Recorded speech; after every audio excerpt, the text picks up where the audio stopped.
Manatili po tayo sa presensya ng Diyos. Hallelujah. Salamat, Ama.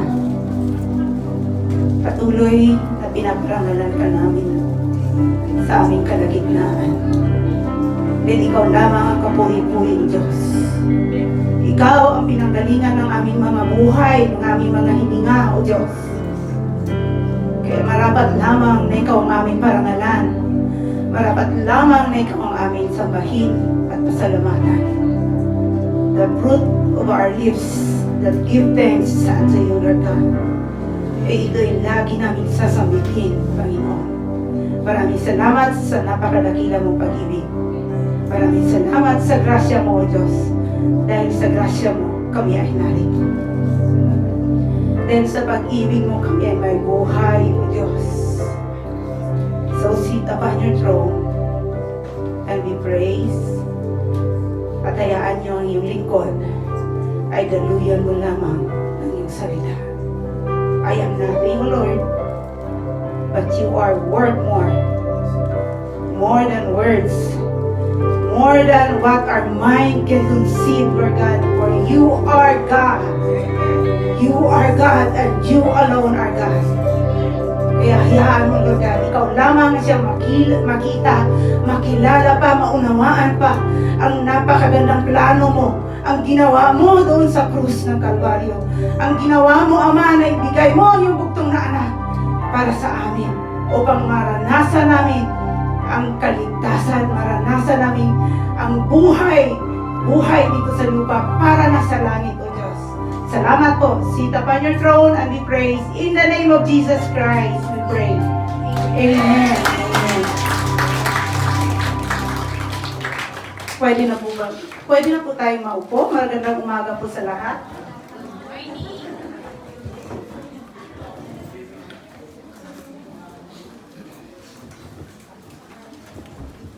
Welcome po sa mga first-timer. Pwede pong pakitayo, mga first-timer na nakadalo sa araw na ito. Gusto namin makita ang inyong mga magaganda at gwagwapong mukha. Palakpakan po natin ang ating Diyos sa kanilang mga buhay. So, hindi po aksidente na nandito kayo. Pwede na po tayo maupo. Marami pong salamat sa pagpaunlak. Hindi po aksidente kung bakit tayo nandito. Although may event, pero lahat ito'y planado na ng Diyos. Dahil sa pag-ibig niya sa atin. So, welcome po sa JCUB Kawaguchi, na kung saan ang ating pong itinataas lamang dito at kinikilala na ating tagapagligtas ay ang Panginoong Jesus na namatay sa krus, nag-alay ng kanyang buhay para sa atin, para bigyan tayo ng buhay at nabuhay na nga muli para bigyan tayo ng bagong buhay sa Kanya. Okay po ba? So, ang ating pong pag-aralan ngayon is kay Kristo ay may grasya. Nandun ang grasya. Grace. So, maaaring ang grasya. Kagandahang loob ng Diyos. Matagal, mula pa sa pagkabata, alam na natin ang salitang grasya. Pero, bakit natin pag-aralan? Dahil yung lalim, yung ng salitang grasya, ay maari ang iba sa, hindi pa natin talaga arok. Maging ako man, hindi pa talaga natin arok kung gaano ito kalalim, gaano ito kahalaga sa ating mga buhay.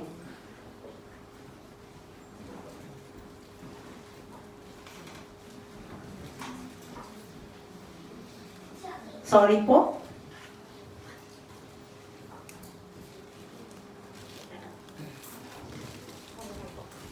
Okay po.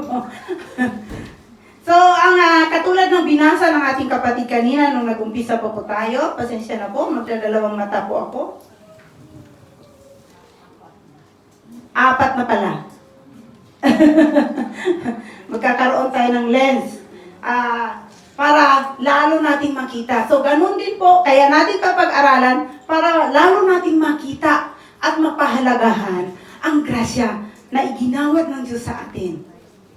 Dahil napakahalaga ng grasya. Hindi ito nabibili. Kahit na sabihin natin pangalan natin ay grasya, ay hindi pa rin natin kayang maarok ang ginawad ng Diyos sa atin sa pamamagitan ng kanyang grasya. Okay po, sabay-sabay po nating basahin ang salita ng Diyos. Kita po ba? Kitang-kita? Salamat sa Panginoon. Kasi sabi ko, hindi ko makita eh. Kahit na malaki ang mata ko, isisingkit ko pa para ko lang siya makita. So, sabay-sabay po nating basahin, sapagkat nahayag na ang kagandahang loob ng Diyos na nagdudulot ng kaligtasan sa lahat ng tao. Ito ang nagtuturo sa atin upang talikuran ang makamundong pamumuhay at damdaming makalaman, at upang makapamuhay tayo ngayon ng may pagpipigil, matuwid at karapat-dapat sa Diyos, habang hinihintay natin ang dakilang araw ng ating inaasahan. Ito ang pagbabalik ng ating dakilang Diyos at tagapagligtas na si Jesucristo. Alam po ba natin na babalik ang Diyos, ang Panginoong Jesus? Dinig na dinig natin kahit sa social media, no? Darating na si Jesus. May second coming. Kahit sa social media, pag nag-scroll tayo, lumalabas. So, alam natin na ang Panginoong Jesus na namatay sa krus, inilibing at nabuhay na muli ngayon, ay naluplok sa kanang kamay ng Ama, ay babalik, muling babalik. At ito yung dakila nating pag-asa. Dahil sa pagkanyang pagbabalik, ito ay tunay nating kaligtasan. Hello po? So, nagagalak ba tayo? Amen. O medyo natatakot tayo? Ano kaya mukha ang ihaharap ko kay Lord? Mixed emotion? Lalo na pag nakagawa tayo ng mali, nakapag-desisyon tayo ng mali, para bang, Lord, may mukha pa ba akong ihaharap sa iyo? Mararamdaman natin yan, di ba? So, ako lang. Lahat po ba tayo? Okay, salamat sa Panginoon kung lahat tayo nakakaranas ng gano'n, Ngunit, salamat sa Panginoon dahil sa grasya niya, makakaharap tayo sa Kanya. Dahil sa grasya ng Diyos, makakaharap tayo sa Kanya. Ito po yung papag-aralan natin. Para lalo nating mapahalagahan ang grasya ng Diyos. Alam niyo po ba, naggrasya na ng Diyos ang pagmulat ng ating mga mata sa umaga? Ang makarating tayo dito na safe and sound, kahit na may COVID, nakangiti pa rin tayo. Ito, lahat sa buhay natin ay grasya ng Diyos. Minsan hindi lang natin na-acknowledge, hindi natin napapasalamatan ang Diyos. Kasi parang, sa Nihongo pa is atarimay na sa araw-araw. Normal na siya sa araw-araw. Kaya hindi natin napapahalagan. But, dahil meron tayong hininga, ito'y galing sa Diyos. Kaya ito'y isa sa grasya ng Panginoon. So, ano po ba ang grasya? Mayroon po bang grace dito na pangalan? Ay, salamat sa Panginoon.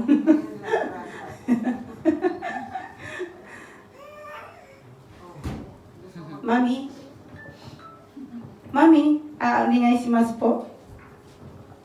So, ito po is, sinasabi dito, papag-aralan po natin is, ang grasya ay banal na Diyos na hindi niya mapigil yung pag-ibig niya sa atin. Kahit na tayo ay makasalanan. Tayo di po ba, pag hindi natin ang gusto ng tao, talagang i-smid tayo kung magkasalubong natin tataliwas tayo ng daan. I-snub pa tayo. Pero ang Diyos hindi. Katulad ng sinasabi dito sa Lucas, hinalimbawa po dito, yung isang ama. Ito po yung istorya sa Lucas 15, na isang ama na may dalawang anak, ang anak niya ay, yung isa is lapastangan, buhay pa siya, hiningi na niya yung kanyang mana. Ngayon, nung nakuha na niya ang mana niya, umalis na siya sa kanyang ama, sa poder ng kanyang ama, at nilustay lahat ng kayamanan. At yung kanyang ama, hinalimbawa po dito, yung ang Diyos, pinipicture po para makuha natin na yung ama is talagang lagi siyang mataas, parang ano na siya, parang giraffe na siya. Parang giraffe na taas ng liig, laging nag-aantay sa kanyang anak na pagbabalik. Kahit na ang anak niya ay suwail, kahit na ang anak niya ay hindi sumusunod, walang paggalang, unfilial son, no? Pero, nung makita niya ang kanyang anak, malayo pa lang, tumawag na siya ng kanyang magkatay na kayo ng nagpaano siya ng piyesta. Dahil, nagsasaya siya sa pagbabalik ng kanyang anak. Na kahit na yung anak niya ay sa suwain, bukas ang kanyang mga kamay, hindi lang palad, para tanggapin ang kanyang anak. So, ganun po ang pagpipicture doon, dito na, ang Diyos, banal na Diyos, kahit tayo makasalanan, kahit tayo nagkasala, lumihis ng daan, kahit tayo nagkakamali, handa pa rin siyang patawarin, handa pa rin tayong tanggapin at yakapin. Kahit na hindi tayo kaibig-ibig. So, yun po yung maging ang mga anghel. Maging ang mga anghel ay shock.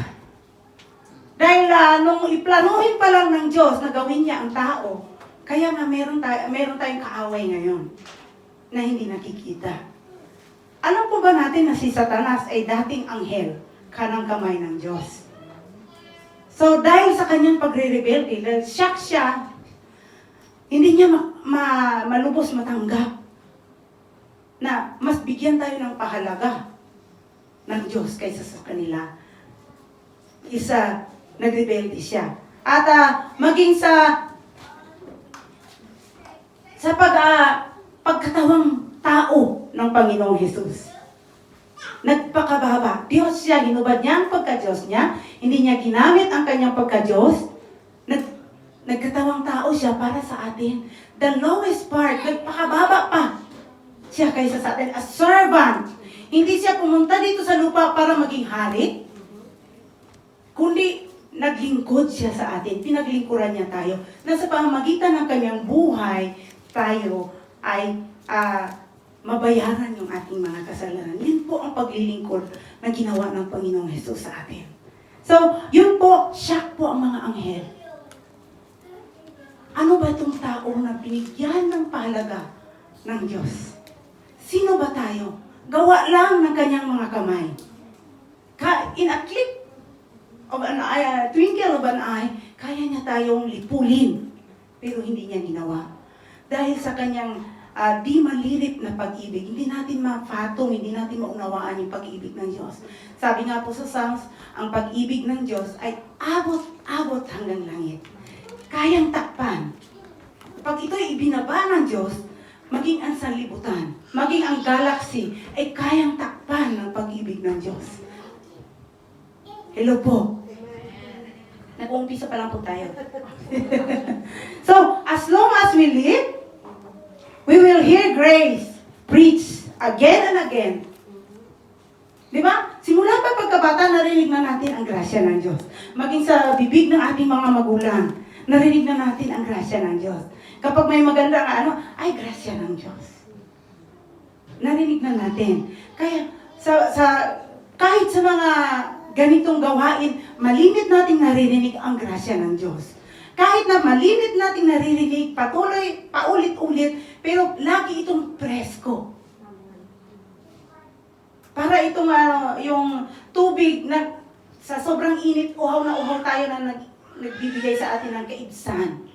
O kaya yung nag-shower tayo na fresh tayo, na kapag naunawaan natin yung kalaliman ng grasya ng Diyos, ay hindi natin yung ma-express yung ating mga kimutsi, yung ating mga emosyon o pasasalamat sa Panginoon. Yun po yung experience. So alam ko may experience pa natin. Hindi po dahil nga ako ay nandito sa inyong harapan, ay ako lang. Lahat tayong experience. Hindi lang natin, sa araw-araw, sa bawat minuto, minsan hindi natin acknowledge, hindi natin kinikilala yung grasya ng Diyos. So, ano po ang grasya ng Diyos? Para maunawaan natin. So, it's God's unmerited favor to deserving man. So, ang sabi dito, hindi tayo karapat-dapat na tumanggap ng kanyang kagandahang loob. Pero ibinigay ng Diyos sa atin. So, we receive and enjoy, ano ito? We receive and enjoy God's favor in doing nothing. Hindi na natin kailangan magtrabaho, kumayod para lang tayo maligtas. Kailangan lang natin tanggapin, kilalanin ang ginawa ng Panginoong Hesus doon sa krus. At mararanasan natin ang kaligtasang lubos na sinasabi na ito'y free. Hindi natin kailangang bayaran. Ang mali lang is kailangan, sinasabi natin, magpakabait muna ako bago ako maligtas. Wala pong ligtas sa mga mababait. Not unless nakakabit ang ating buhay o kinikilala natin ang ginawa ng Diyos, ang ginawa ng Panginoong Hesus doon sa krus ng Kalbaryo, doon lamang tayo magkakaroon ng kaligtasan. At hindi po inintay ng Diyos na maging mabait tayo, magbago tayo, ngunit ginawa na niya. Una pa, 2,000 years ago pa, para lang ipakita sa atin yung napakadakilang pag-ibig niya sa atin. So sabi po sa Efeso, basahin po natin, sapagkat dahil sa kagandahang loob ng Diyos, kayo ay naligtas sa pamamagitan ng pananampalataya. So ang kailangan lang natin, manampalataya. Doon sa ginawa ng Panginoong Hesus. Ang kaligtasang ito'y kaloob ng Diyos. So pag sinabing kaloob, ito'y regalo, bayaran ba natin? No, hindi ba? Tatanggapin natin ng may pasasalamat at masaya pa tayo. Kaya di ba pag nakareceive tayo ng regalo, di ba tuwan-tuwa tayo? Lalo na unexpected. Kahit na nga expected o bibigyan kita regalo pag na-receive natin, tuwan-tuwa tayo, di po ba? So, ito po yun. Regalo, hindi na natin kailangan, bayaran kita sa regalo mo sa akin. Hindi natin yung ginagawa, amen? So, ito po yung sinasabing kaligtasan. Ito'y regalo ng Diyos sa atin na hindi na natin kailangan pagtrabahuan pa. Kailangan na natin tanggapin. At hindi sa pamamagitan ng inyong sarili, so wala sa atin, ito'y galing sa Diyos, hindi ito bunga ng inyong mga gawa. Kaya't walang dapat ipagmalaki ang sinuman. Kahit kami man o kahit ako man na nandito sa inyong harapan ngayon, nagkataon lang at ito'y pribilehiyo ng Diyos, no? Kahit ako man, ay hindi ko pwedeng ipagmalaki. O ligtas ako, ikaw hindi. Hindi ko pwedeng ipagmalaki. Dahil ang kaligtasang tinanggap ko ay tatanggapin din ninyo. Pare-pareho lang tayo. Dahil isa lang, once and for all lang, ginawa ng Panginoong Hesus ito sa krus ng Kalbaryo. Ang bayaran lahat ang ating mga kasalanan sa pamamagitan ng kanyang buhay, sa pamamagitan ng kanyang banal na dugo, tayo'y hugasan sa ating mga pagkakasala. At sa pamamagitan ng kanyang pagkabuhay na mga muli, tayo ay may bagong buhay. Kaya pasalamat tayo, may Diyos tayong buhay. Hindi pa tayo ang ating Diyos. So, we can enter God's presence now without fear of death. Dahil noong unang panahon po, kapag lalapit sila sa Diyos, dahil banal ang Diyos, namamatay ang tao. So ngayon, makakalapit tayo ng panatag ang ating kalooban. Kaya nasabi po sa Hebreo, kaya't huwag tayong mag-atubili, lumapit sa trono ng mahabaging Diyos upang makamtan natin ang habag at kalinga sa panahon ng ating pangangailangan. Kahit nga hindi tayo nangangailangan, kailangan din natin lumapit sa Diyos para magpasalamat. Amen? So,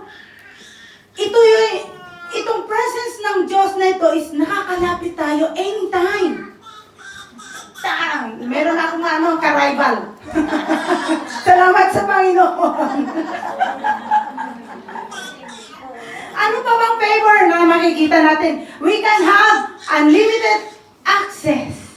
So, only yung ating access sa Diyos. Hindi sinasabing, oy, pag ako'y malakas lang, nakakalapit ako sa Diyos. Pag wala akong sakit, di ako pag may sakit ako, hindi ako makakalapit sa Diyos. Pag mahina ako, hindi ako makakalapit sa Diyos. No po. Only, anytime, everywhere, anywhere. Hallelujah. So, yan po yung access natin sa Panginoon. Dahil sa ginawa ng Panginoong Hesus, hindi po sa ating mga gawa. So, punta na po tayo sa timeline. Dahil ang akala lang na kasi natin, ang grasya ng Diyos is pag may pagpapala lang tayo. Hello po? Kapag maganda lang ang buhay natin, yun lang ang grasya ng Diyos. No po. Lahat ng sa buhay natin, nakapalibot, nakapaloob, hindi man natin maunawaan, lahat ito ay grasya ng Diyos. Grace had appeared. So sabi sa ating binasa kanina sa Titus, nagpakilala, nagpakita ang Diyos sa pamamagitan ng kanyang ginawa sa krus. Nagpakilala siya. So, kaya nga po siya ay tinawag na Diyos ng grasya. Diyos, God of grace. Kaya siya tinawag. So sabi dito sa Juan 14:16, ang salita ay naging tao at nanirahan sa piling namin. Ang nagsalita po nito ay si Juan. Nakita namin ang kaluwalhatian, kaluwalhatiang tunay na kanya bilang kaisa-isang anak ng Ama. Siya ay puspos ng kagandahang loob at ng katotohanan. Dahil siya ay puspos ng pag-ibig, naranasan natin ang masaganang kagandahang loob ng Diyos. Ang tinutukoy po dito ay ang Panginoong Hesus. Nagkatawang tao. Kaya naranasan nila, mga disipulo nakita nila, nakasama nila. Kaya ito po yung patutuo nila. Na, nung nakasama nila, sobra ang pag-ibig ng Diyos sa sangkatauhan. Sobra yung compassion niya, yung habag niya. Kaya yung mga may sakit, napapagaling. Yung mga may kasalanan, napapatawad. So, sabi nga po, grace abound when we serve. Nag-uumapaw ang grasya ng Diyos kapag tayo naglilingkod. So, hindi lamang po pag sinabing naglilingkod is nandito sa loob ng building na ito, na kung saan nagdadaos tayo ng ating service, maging sa labas. Pag gumawa tayo ng magandang mga ginagawa natin sa ating kapwa, is naglilingkod din po tayo sa Diyos. So, lalong nag-uumapaw ang grasya para magawa natin, para magampanan natin. Kaya nga po, si Pablo, sabi niya, gusto kong bumait, pero hindi ako makabait. Hindi ako maging mabait. Pero, nagawa niya dahil sa grasya. So, magagawa ng Diyos na pasaganain kayo sa lahat ng bagay. Si Pablo po ang nagsalita dito. Kaya nasabi niya dahil naranasan niya. At higit pa sa inyong pangangailangan upang may magamit kayo sa pagkakawang gawa. So, si Lord ang magpapasagana sa atin para magawa natin yung mga hindi natin kayang gawin. Kung alam nyo lang ang mga istorya namin bago kami makarating dito sa inyong harapan, baka masasabi nyo, ay, hindi pala ganun. Ngunit sa pamamagitan ng grasya ng Diyos na pangyayari. Kaya nag-uumapaw, lalong nag-uumapaw. Kasi kaya ng Diyos na pasaganain tayo.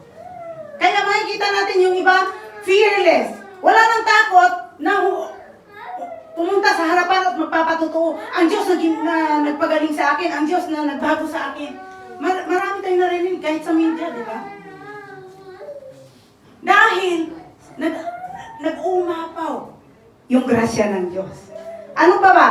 Grace advances even in difficulty. Kahit sa ating kahirapan, nangunguna pa rin ang Diyos. So, hindi natin lilimitahan ang Diyos. Kahit sa ating karamdaman, sa ating kahinaan, nangunguna pa rin ang Diyos. Alam niyo po ba na kahinaan ko ang magsalita sa harapan ng tao?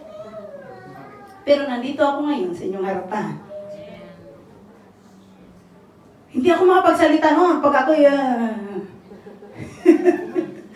nauna na yung ngatog ko, hindi na ako makapagsalita.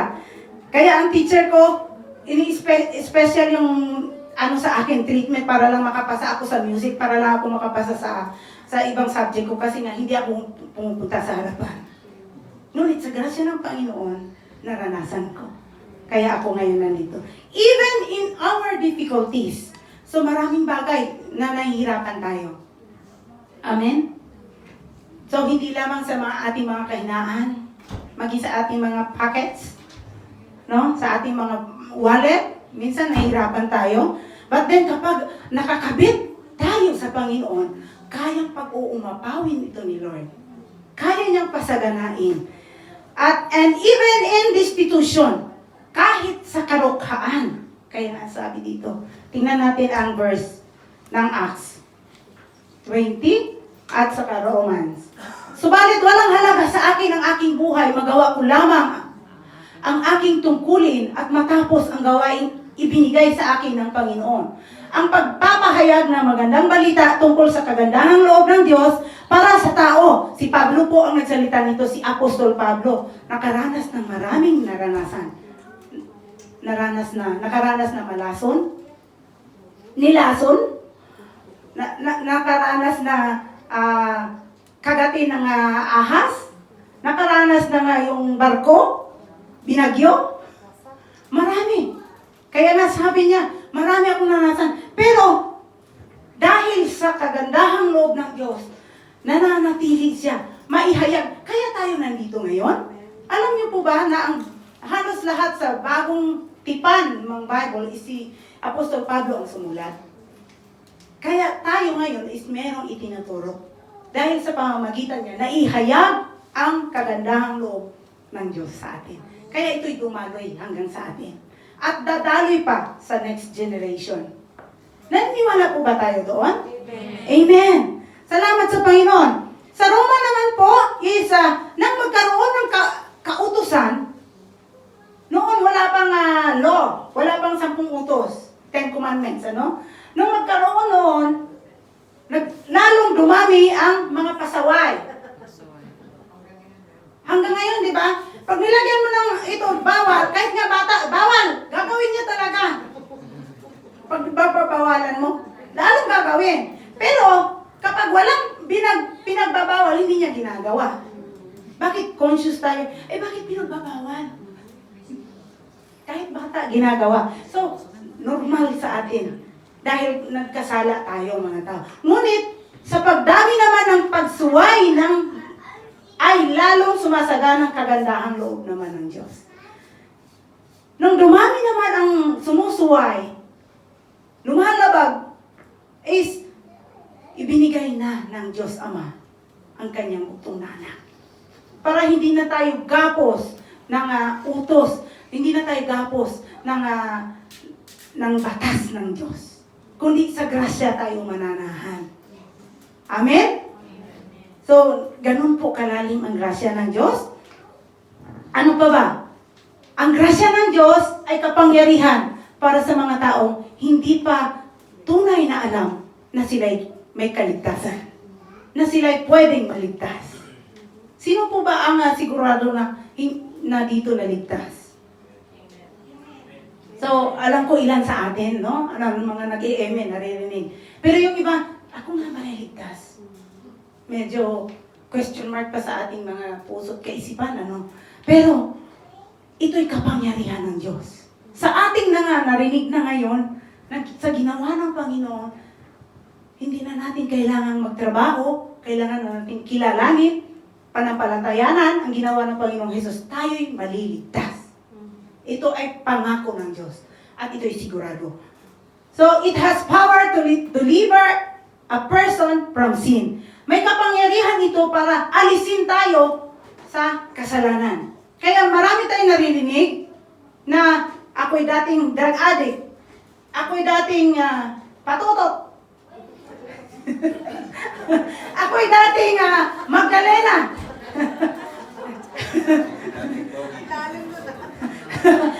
Alam po ba natin ang patutot? Mayarang babae.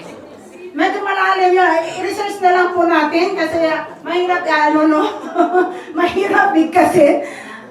Mga dating mga drug addict na binago, kahit nga ang anak ni Dolby, di ba? Halos patutuo niya, nakita ko yun sa Facebook, nagpatutuo siya. Yung panganay ni Dolby, na grabe yung ginawa ng Diyos. Taong kulungan, tapos sa harap na ng tao is nagpatutuo. Wala nang hiya. Hindi na nahihiya. So, yun po to. Ito po yan. Dahil sa grasya ng Diyos. It has power to deliver a person from sin. Binago siya ng Diyos. Nagbago ang kanyang daan. Pangalawa naman po is may kapangyarihan ito para baguhin o tanggalin tayo sa yung, di ba pag guilty tayo, hindi makatulog. Para makatulog tayo na mahimbing. Sila po, hihilig pa. Ito po yan. Ang sinasabi po dyan, ang inalimbahan po dyan is yung tax collector at saka pariseo. Ang pariseo po, sila po yung mga nagtuturo noong una. Sa panahon ng Panginoong Yesus nung siya nangaral pa, mga pariseo, sila yung nagpapatupad ng batas doon sa templo. Sila yung mga nagtuturo. Then, ang tax collector, alam po natin, pag sinabing tax collector, anong image? Magnanakaw? Kurakot? Merong under table? Big time? Hello po. Alam po natin yan. Kaya, ang sabi, dito po sa Lucas 18, ang sabi nung tax collector, nung humarap siya sa Diyos, O Diyos, patawarin mo ako po'y makasalanan. Ang pariseo naman, nagpapasalamat ako Diyos, dahil hindi ako kapareho niyang makasalanan. Hello po. Hindi ako kapareho sa Kanya na makasalanan. Makikita natin kung basahin natin, i-research po natin, basahin po natin ang ating Bible. Kung wala po tayong Bible, mag-ask po tayo. No? So, sa Lucas 18, makikita po natin, ang pinaboran ng Diyos ay ang tax collector. Ang nagpakababa at humingi ng tawad sa Diyos. Ito po ang hinahanap ng Diyos sa atin. Maging sa panahon natin, maging sa panahon na darating pa. Ito po ang hinahanap ng Diyos. Ang magpakababa at humingi ng tawad sa Diyos sa ating mga nagawang kasalanan. So, sa Juan naman po, ito po yung babaeng nahuli sa pangangalo niya. Dito sa, ngayon, dahil sa panahon nila, is kapag nahuli sa akto ang babae na nangangalo niya, ito'y binabato hanggang sa mamatay. So ngayon, nung sinabi ng Panginoon, dahil gusto na nilang batuhin ang babae, dahil nahuli nga sa pangangalo niya, akto. So, ito ngayon ang sinabi ng Panginoon, ang sino mang walang kasalanan ay siyang unang bumato. Init na init yung mga tao noon, dahil nga, makasalanan nila. Dinurudot nila yung babae. But then, nung sinabi ng Panginoon yung salitang yon, unti-unti nag-alisan ang mga tao, ni isa man walang bumato sa babae. Kaya ito po yung sinagot, nasaan sila? Ano nangyari? Kaya ito po yung sagot ng babae sa Panginoon Jesus. Wala po Ginoo, sagot ng babae. Sinabi ni Jesus, hindi rin kita hahatulan. Kung sila hindi bumato sa babae, maging ang Panginoong Jesus hindi rin siya nahatulan, kundi pinatawad. Pero, ang sabi ng Panginoon, umuwi ka at mula ngayon, huwag ka nang gumawa ng kasalanan. Hello po. Di ba kapag tayo napatawad, ayaw na nating gawin yung pangit. Maging sa magulang natin, di ba? Pag ako isa na rin ako sa pagiging suwail sa magulang. Nung maano ko na yung pagsisisi ko sa ginawa ko sa aking ina, na pinaiyak ko, talagang hindi ko na magawa ulit yung masakit na pananalita. Dahil nakita ko talagang umiyak ang aking ina. So, ganun din. Ito yung gusto ng Diyos sa atin. Kapag tayo nagsisi, kapag tayo nakita natin ating sarili na nagkasala, at pinatawad tayo ng Diyos, talikuran na natin ang ating kasalanan. Sin no more, ang sabi po ng Panginoon. Pero, hindi po natin magagawa ng 100%. Tayo'y aasa lamang sa grasya ng Diyos. Kaya natin magagawa. Hello po? Ano pa po ba? It has power to deliver a person from shame. Ito naman si Zacchaeus, tax collector din siya. Malimit no? Kasi kurakot eh. Mayaman ito si Zacchaeus. Pandak siya. Maliit, no? So, nung inano siya ng Panginoong Hesus at nakikain, pumunta ang Panginoong Hesus sa kanyang tahanan, ito ang sinabi niya, nawala na ang hiya niya. Sabi niya, Lord, kung nagkasala man ako, ibabalik ko ng 4 na beses ang aking. Kung meron na akong pinagnakawan, ibabalik ko ng 4 na beses sa aking mga pinagnakawan. Ganon ang inkwentro. Ganon ang pagbabago na ginawa ng Diyos sa buhay ni Zacchaeus. Hello po?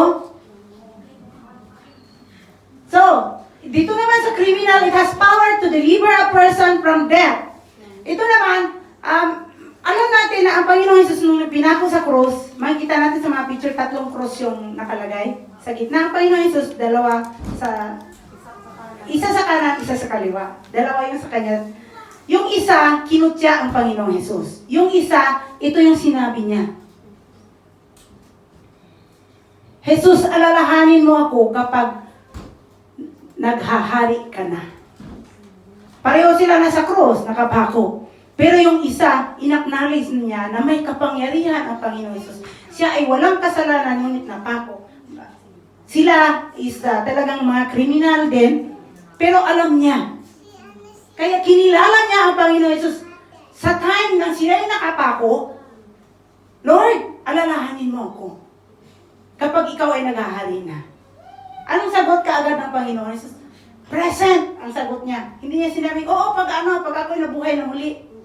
Hindi niya sinabing gano'n. On the spot, sabi niya, sinasabi ko sa iyo, isasama kita ngayon sa paraiso. Hello po. The moment na in-acknowledge natin ang ginawa ng Panginoong Jesus sa ating buhay, on the spot, ang ating mga buhay ay nakasulat na sa aklat ng buhay. Hallelujah! God deserves our praise. Sino ba kayo bibigay natin? Palakpakan po natin ang ating Diyos sa ginawa niya sa ating mga buhay. Hallelujah! Yan po ang kapangyarihan ng grasya ng Diyos. The moment na in-acknowledge natin na tayo nagkasala, na kailangan natin ang Panginoong Jesus, yun po yun. Tayo ay ligtas na. Ilo po. Huwag na nating baguhin pa ni Christ. Ako'y ligtas na. Magkasala ka man, ako'y ligtas na. Dahil pangako ng Diyos yan. Pero, kailangan nga, di ba, yung enkwentro natin sa Panginoon, kailangan natin sin no more. Kapag nagsisi tayo, kailangan natin talikuran na yung mga dati nating gawa. Pero hindi sa sarili nating lakas. Humingi tayo ng kalakasan. Ito na ngayon. Papag-aralan natin. Dahil ito yung kapangyarihan na gagawin ng Diyos sa mga ligtas. Sa ginawa ng Diyos sa mga nakaunawa na sila'y ligtas. Hello po? It has power to save. May kapangyarihan. Ako'y ligtas na. Masasabi natin ngayon. Kapag ako'y namatay on the spot today, sa langit ang puntang ko. Sigurado na tayo. Dahil sigurado ang Diyos. Ang Diyos ay hindi nagbabago mula noon hanggang ngayon at magpakailanman. Hindi siya sinungaling na Diyos. So, it has power to strengthen. Ito po yung sinasabi ko. Kapag gusto nating talikuran yung ating mga kasalanan, hindi sa sarili na nating lakas. Kundi hihingi na tayo ng kalakasan mula sa Panginoong Hesus. Kaya natin magagawa. Kaya naman uumapaw ngayon ang grasya ng Diyos. Nakatulad ng ating nadaanan kanina. So sabi po sa Hebreo, kaya nga anak ko, magpakatatag ka sa tulong ni Kristo, Jesus. Yung desisyon natin, patatagin natin sa tulong ng Panginoong Hesus. Hindi sa sarili nating kalakasan. Magagawa natin. Yan po yung grasya ng Diyos. Pangalawa po, it has power.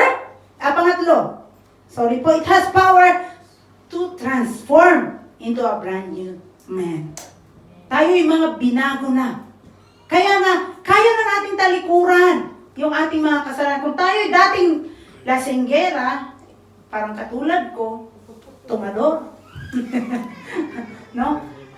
Ngayon, iba na ang iniinom natin. Salita na ng Diyos. Ano? Kaya, sabi po dito, kaya kung nakikipag-isa na kay Kristo ang isang tao, isa na siyang bagong nilalang. Wala na ang dati niyang pagkatao, salit ito'y napalitan na ng bago.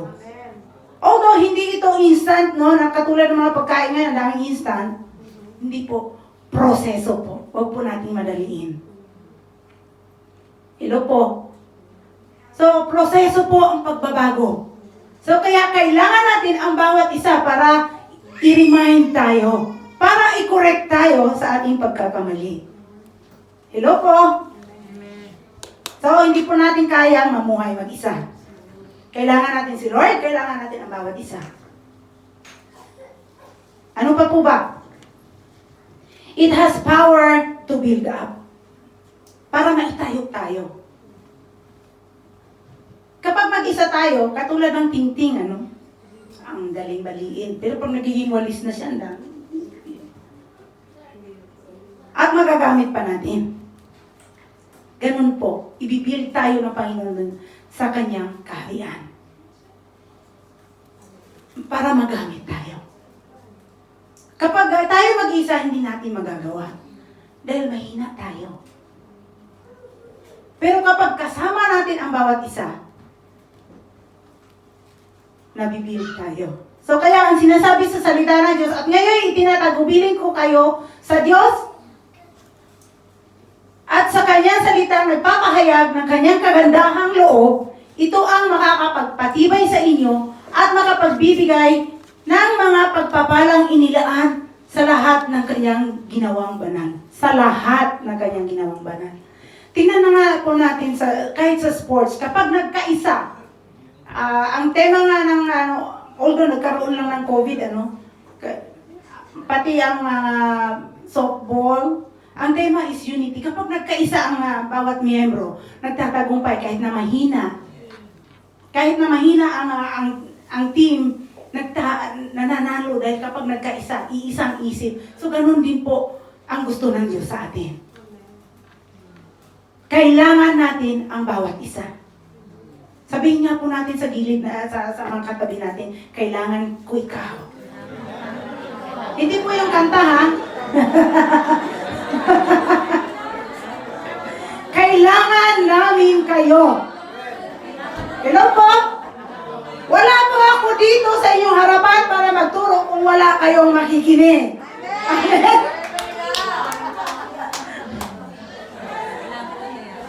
Aanin ko, magsasalita ako kung walang makikinig. So, kailangan ko kayo as long as kailangan nyo rin ako. Kailangan natin ang bawat isa. Amen? Hallelujah! It has power to do good works. May kapangyarihan para magagawa natin ang kabutihan. Sa 2 Corinthians po, 9, magagawa ng Diyos na pasaganain kayo sa lahat ng bagay, katulad ng binasa natin kanina, at higit pa sa inyong pangangailangan upang may magamit kayo sa kakawang gawa. Sorry po, lumalabas yung aking pagkabisaya. Hindi ba halata, Wala ebidensya. It has power. Kaya ng Diyos na pasaganain tayo. Kahit na minsan wala nang laman ang bulsa natin, kaya pa rin ng Diyos na i-bless tayo para makatulong tayo. Kapag gusto nating tumulong, gusto natin, kaya. Hindi man sa lahat ng monetary fund, sa monetary, maging sa yung pag-akbay, pagtakip lang, Tapik. Hindi takik. No. Pag tapik sa balikat o kumusta ka na kapatid, isang malaking bagay na yon para magpapaalalahanan tayo. Malaking bagay yon para kaya may kapangyarihan ang grasya ng Diyos. Hello po? Amen. Salamat sa Panginoon. It has power to restore the fallen. So, lahat po tayo, hindi po ginawa ng Diyos na, mula sa diamond. Bakit tayo ginawa ng Diyos mula sa alabok? So, ibig sabihin, marupok. Kailangan natin ang bawat isa. Kung diamond, matigas. Baka mayabang pa. Uy, diamond ako. Uy, diamond ako. Ilang karat ako. Oh, yabang, no? Kasi hindi kailangan ng Diyos ng mayabang. Hindi kailangan ng Diyos ng matigas. Ang gusto niya, malambot na puso. Ang gusto niya, basag na puso na nangangailangan ng Diyos. Yun po, kaya mag-uumapaw ang grasya ng Diyos. Mag-uumapaw ang kapangyarihan ng grasya ng Diyos sa buhay natin. Lahat po tayo mahihina.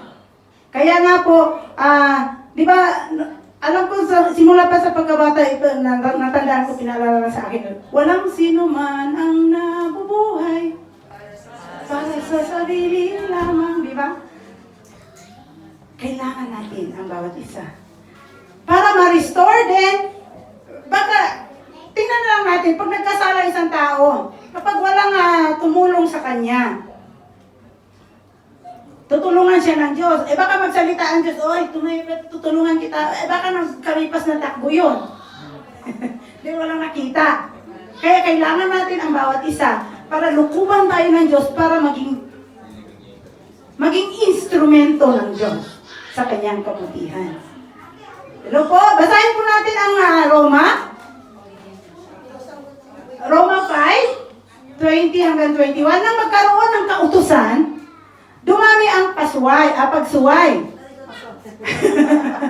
So, pasaway, no? Dumami ang pagsuway, paglabag sa kautusan ng pagsuway.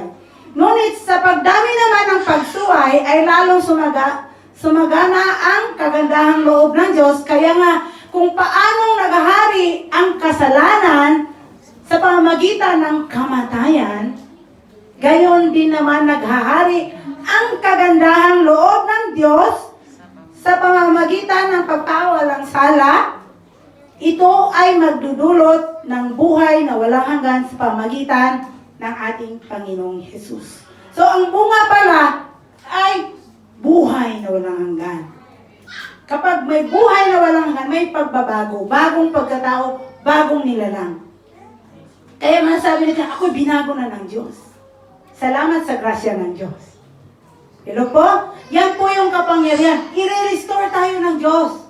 Hindi niya tayo hayaan malugmok lamang doon sa pit, ano ba ang pit sa Tagalog? Sa burak?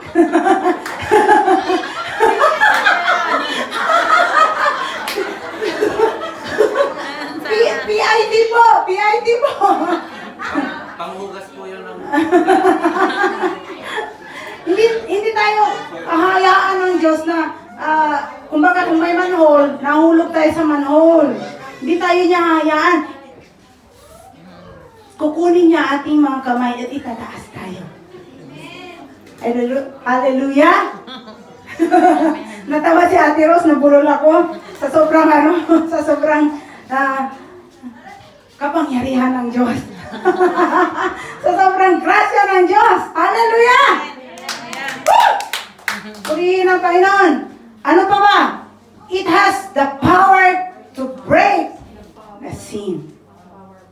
The power of sin. It has the power. Ang grasya ng Diyos ay may kapangyarihan para kalasin ang gapos sa atin ng ating ng kasalanan sa atin. So, wala na, kapag nakalas, walang kapangyarihan ang kasalanan sa atin. Ang may kapangyarihan ay ang Diyos na sa atin. Amen. So, ano po ang sabi sa Roma? Huwag ninyong ipailalim sa kapangyarihan ng kasalanan ang alinang bahagi ng inyong katawan bilang kasangkapan sa paggawa ng kasamaan. Huwag daw natin ibigay, halimbawa yung ating kamay para gumawa ng kasamaan. Kundi, sabi, sa halip, pasakop kayo sa Diyos. So, kailangan pasakop muna tayo sa Diyos. Bilang mga taong namatay na at muling binuhay, at ihandog ninyo ang inyong ihandog ninyo sa Kanya ang inyong katawan bilang kasangkapan ng kabutihan. Kaya tayo nakakagawa na ng mabuti. Sapagkat hindi na dapat maghari sa iyo ang kasalanan dahil kayo hindi na namumuhay sa ilalim ng kautusan, kundi sa ilalim ng kagandahang loob ng Diyos. So yung kagandahang loob na ng Diyos ang naghahari sa ating mga puso. Natural, lalabas ito sa atin. Hello po? Kaya? Amen. Sa biyaya ng Diyos, kaya natin. Amen? Hallelujah! Ito ang pinakagrabe. Pero lahat naman is grabe. Grabe si Lord. Yung salitang kanto, grabe ang biyaya ng Diyos. Grabe. So, hindi natin kayang arukin. Hindi natin kayang unawain 100% dahil limitado ang ating kaisipan, limitado ang ating pangunawa. Pero once na nag-grab natin, hindi man lahat, is hindi na natin bibitawan. Ito po yon.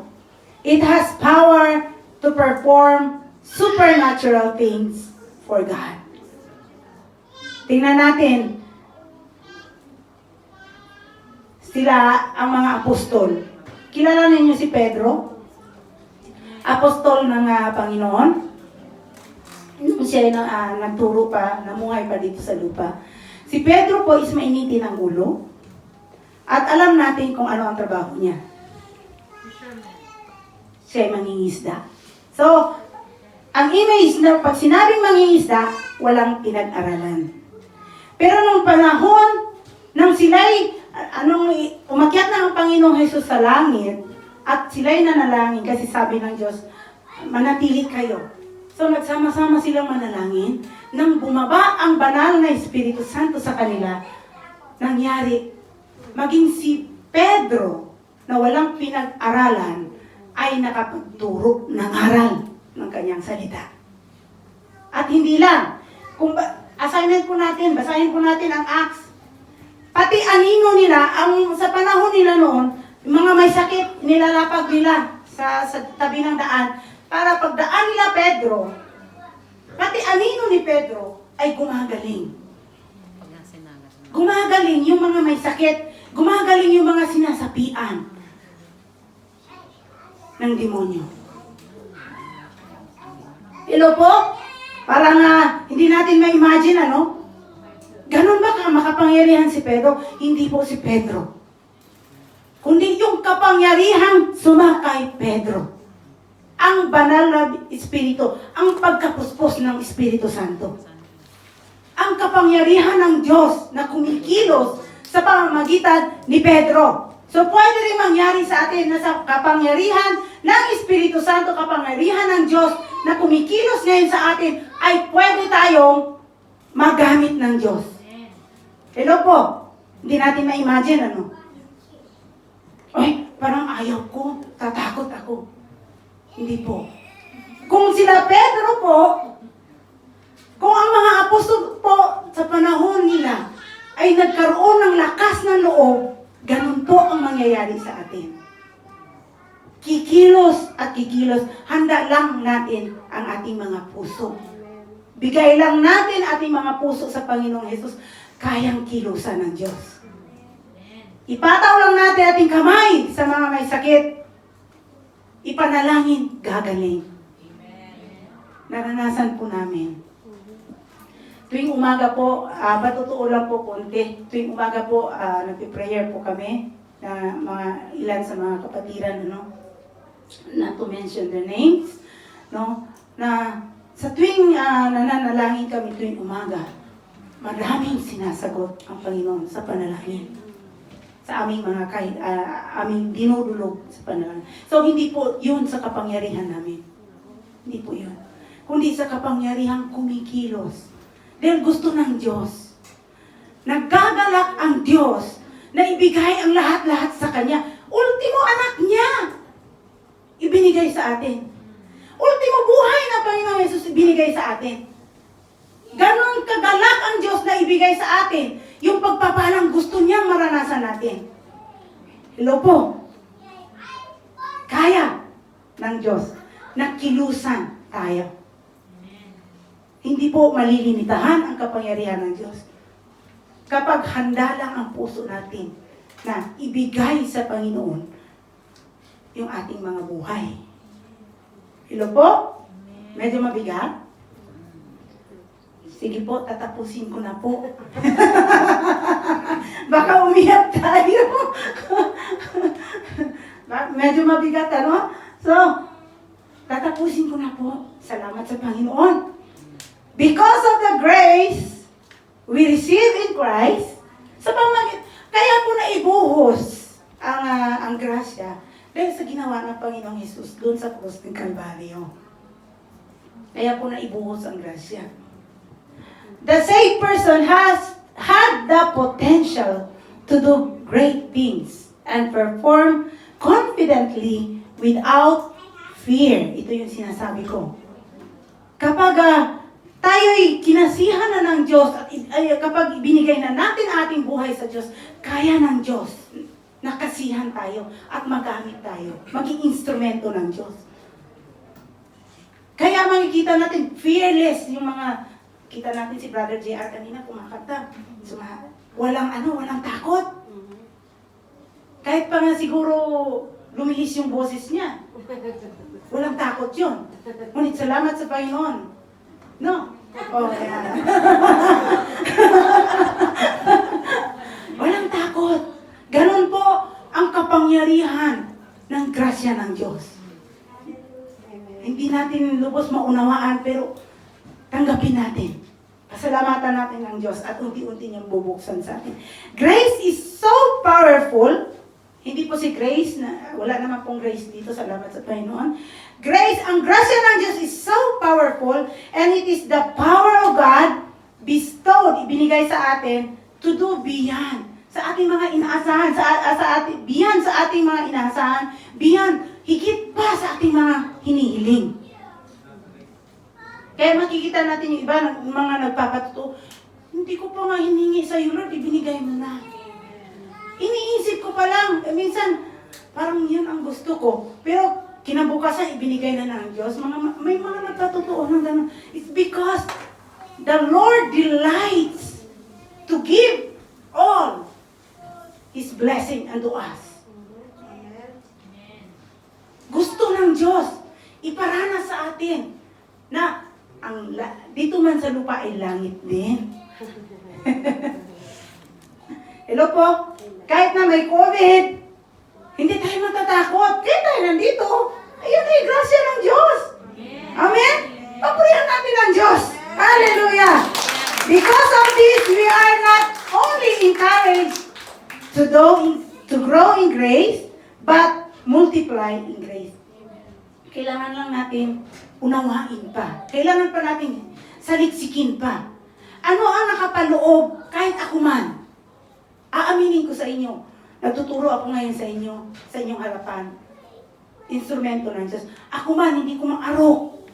Hindi ko lubos maunawaan gaano ito kalalim. Yung grasya ng Diyos, yung pag-ibig ng Diyos sa atin. Not unless si Lord ang kikilos sa puso natin, hindi natin hindi ko masabi lahat sa inyo, hindi ko rin explain lahat sa inyo, only the Lord can. Dahil ang Diyos, ang author ng grasya.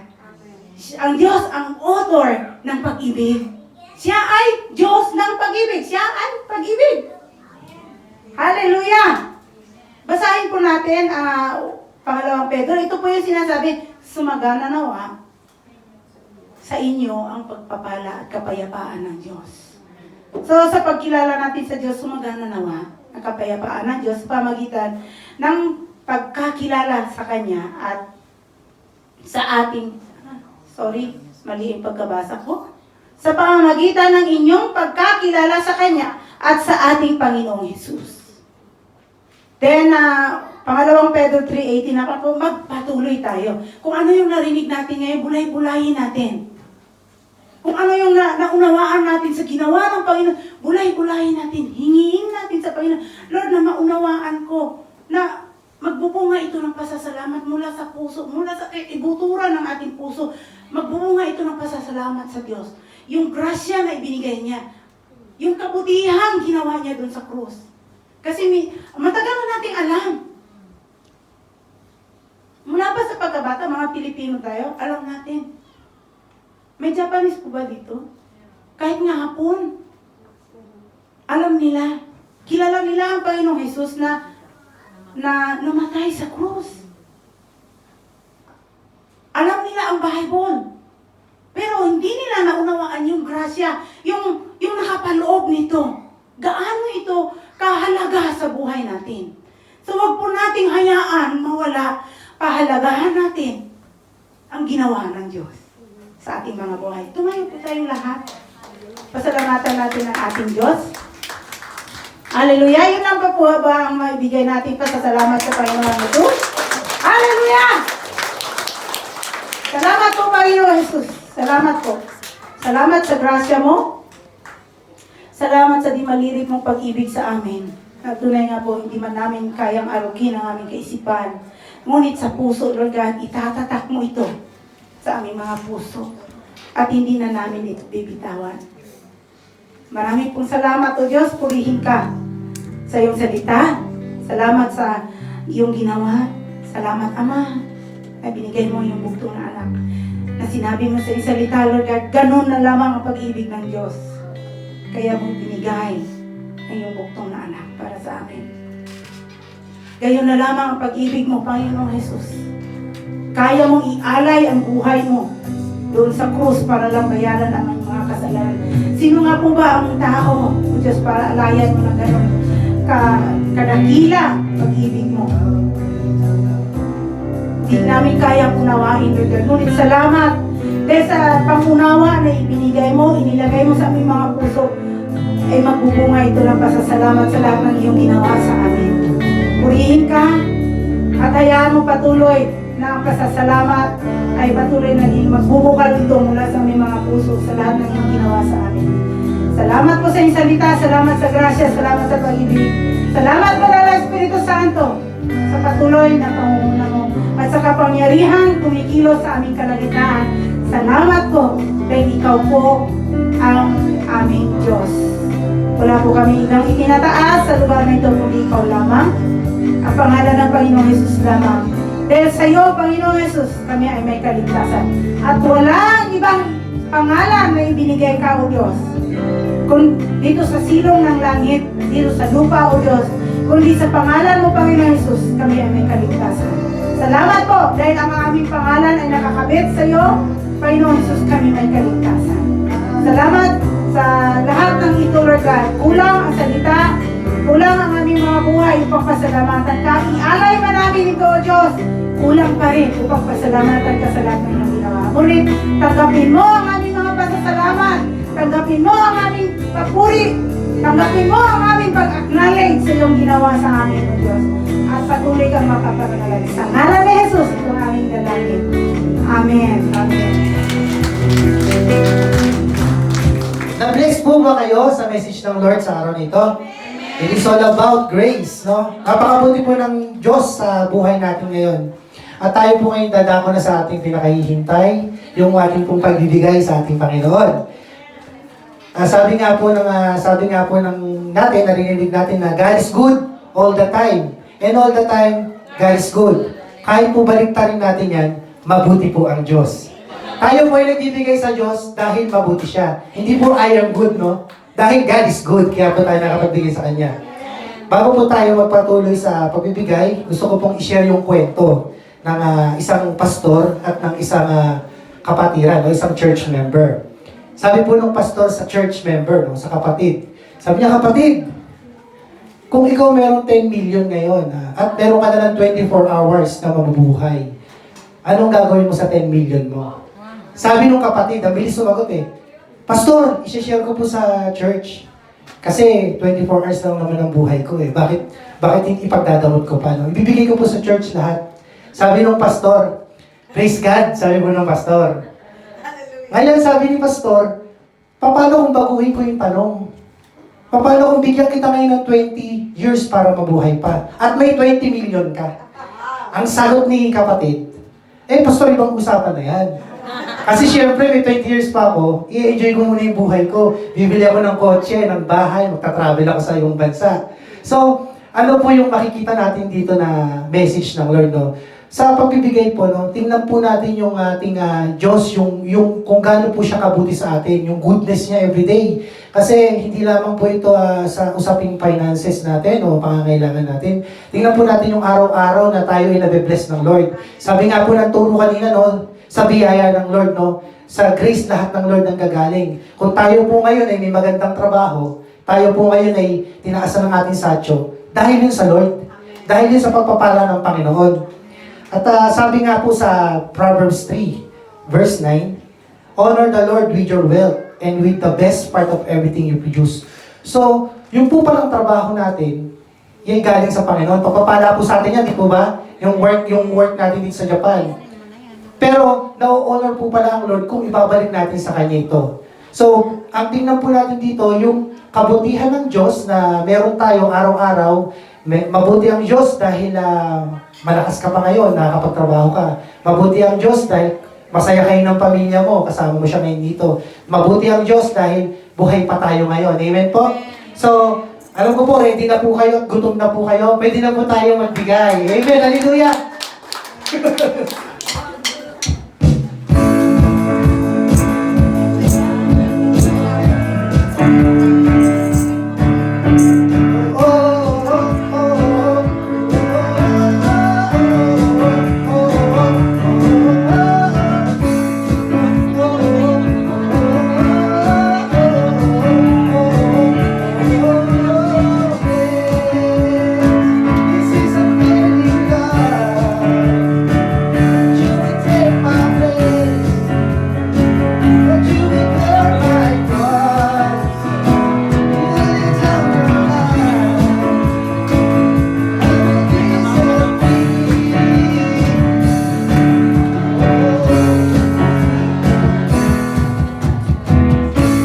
Taas po natin ang ating mga kamay para po sa panalangin sa ating handog.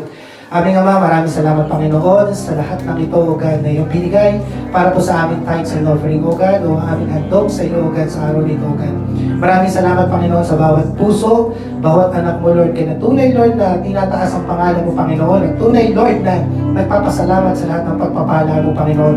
Salamat, Lord, sa iyong mga message, Lord, sa bawat isa sa amin, O God. At Lord, ibalik mo po ang mga ito sa bawat isa, Panginoon, na sisikat biglit na umaapaw na pagpapala, O God. At ito po'y gamitin mo, Lord God, sa mga tao, Lord, na nangangailangan, Lord God, na sa araw na ito, O God, ay sila'y mabless, O God. Maraming salamat, Lord, sa word mo, sa iyong pagpapala, sa bawat kalakasan na binibigay mo sa amin, O God, maging sa aming trabaho, maging sa aming mga pamilya, O God, na hindi ka nagkulang, Lord God, dahil ikay sapat sa bawat isa sa amin, O God. Thank you, Lord, at ito ay binabalik namin sa inyo, Lord God, na mataas, na papuri at pasasalamat pagsamba sa araw na ito. At ang lahat po ay magsasabi na, Amen. Thank you, Jesus.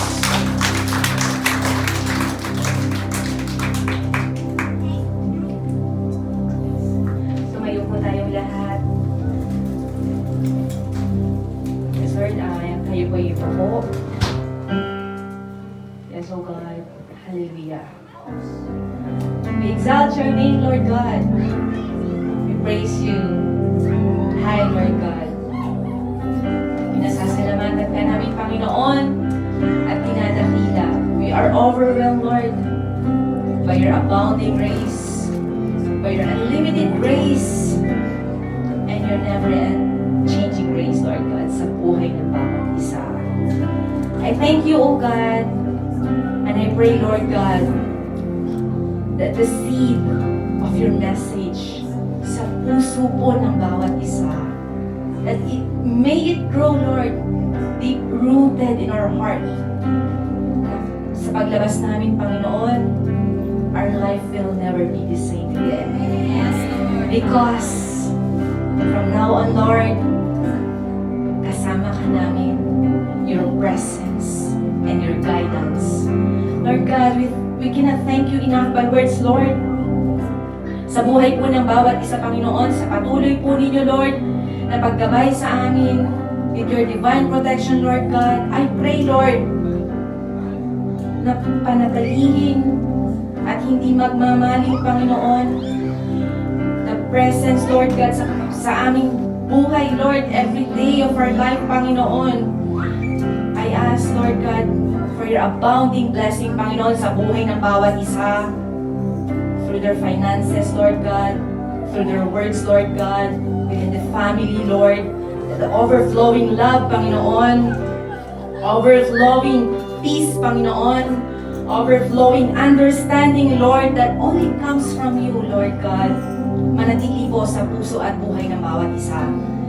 Gamitin niyo kami, Panginoon, na patuloy din maging blessing, Lord, to all the people na amin po makakasalamuha, Lord God. Muli, Lord God, I pray for your divine protection. Shield us, Lord God, with your precious blood. Ano man po, Panginoon, ang sitwasyon ngayon, Lord,